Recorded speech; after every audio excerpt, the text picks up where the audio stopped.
Hello বন্ধুরা, তো এখন আমি করব হচ্ছে ভাজা পিঠে। তো দেখো আমার পিঠেটা সিদ্ধ হয়ে গেছে, এদিকে ছেঁকে নিয়েছি, আর ওদিকে কিছুটা হচ্ছে আর এদিকে কিছুটা ভাজা হচ্ছে।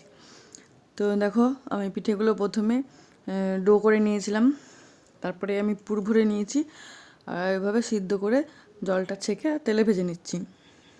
তো দেখো পিঠেগুলো দেখতেও খুব সুন্দর লাগছে।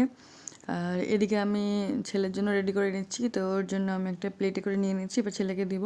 বাবু, ঘুমাচ্ছ তুমি এখন? সবাই ঘুমিয়ে পড়েছিলাম। পড়াশোনা করবা না? করবো একটু পর, দুটো বই আছে তোমার জন্য খাবার এনেছি, খেয়ে নাও। আজকে। ভাজা পিঠে। এ মুখ হাত ধুয়ে এসো, খেয়ে নাও, দিয়ে পড়তে বসো। ওকে? কেমন আছে?